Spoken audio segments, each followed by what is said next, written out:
மியான்மரில் நிலநடுக்கத்தினுடைய இடிபாடுகளில் சிக்கி இதுவரை உயிரிழந்தோருடைய எண்ணிக்கை 1000-ஐ தாண்டி இருக்கிறது.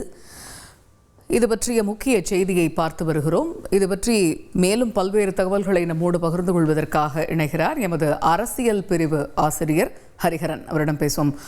ஹரி, வணக்கம். இப்போ நேற்று எக்ஸாக்டாக சொல்லணுன்னா 24 மணி நேரத்துக்கு முன்னாடி இந்த நேரத்தில் தான் அதை 11 மணி கிட்ட தான் அது ஆரம்பிக்குது. இந்த நிலநடுக்கம் மியான்மரை பொறுத்த வரைக்கும் முதல்ல 7.7 ரிக்டர் அளவுகோலில் பதிவாகுது. இப்போ அடுத்த 24 மணி நேரத்தில் நம்ம பார்க்குறோம் 1000-ஐ தாண்டுது.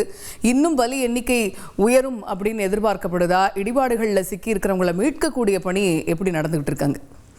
ரொம்ப எளிமையா சொல்லிட முடியும், இந்த எண்ணிக்கை இன்னும் கூடும் என்றுதான்.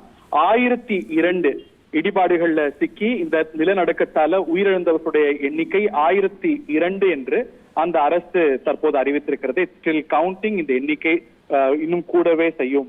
ஏன்னா ரொம்ப கிரிட்டிக்கலா இன்ஜூர் ஆகி உயிர் பிழைப்பதற்கான வாய்ப்பு ரொம்ப ரொம்ப குறைவா இருப்பவங்களே இன்னும் நிறைய பேர் இருக்கிறாங்க.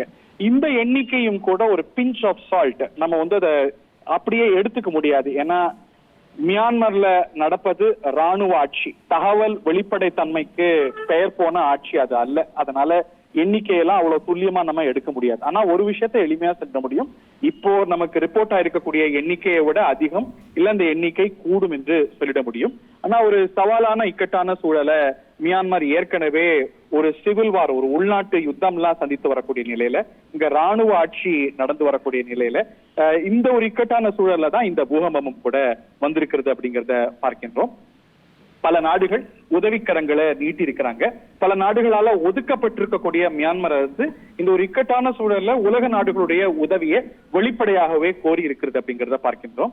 இந்தியா ஒரு 15 டன் அளவுக்கு உதவி பொருட்களை ஏற்கனவே அனுப்பி வைத்திருக்கிறது. சைனா அனுப்ப தயார் என்று இருக்கிறது. அமெரிக்காவும் அனுப்ப ஏற்பாடுகளை செய்திருக்கிறது.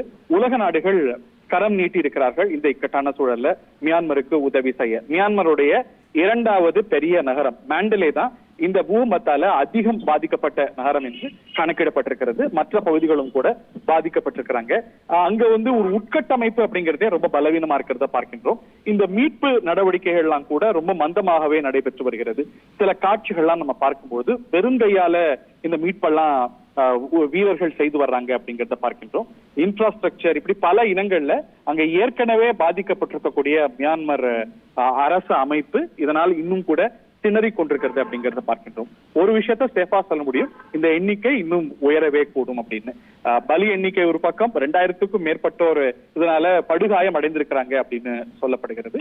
இந்த எண்ணிக்கையை ஒரு பிஞ்ச் ஆஃப் சால்ட்டோட தான் நம்ம பார்க்கணும். விரிவான விவரங்களை வழங்கியமைக்கு நன்றி ஹரி. ஒரு பக்கம் மியான்மர் நாட்டுடைய எபி சென்டர்னு சொல்லக்கூடிய இடத்திலேயே உட்கட்டமைப்பு இப்படி இருக்கு அப்படிங்கிறது வேதனை அளிக்கக்கூடிய ஒரு விஷயமாக தான் இருக்கு. உலக நாடுகள் எல்லாமே கரம் நீட்டி இருக்கக்கூடிய சூழல்ல வெகு விரைவில் மியான்மர் நாட்டில் இயல்பு நிலை திரும்பணும் அப்படிங்கிறது தான் அனைவரது எதிர்பார்ப்பாக இருக்கிறது. செய்திகளை உடனுக்குடன் தெரிந்து கொள்ள உடனே சப்ஸ்கிரைப் பண்ணுங்க.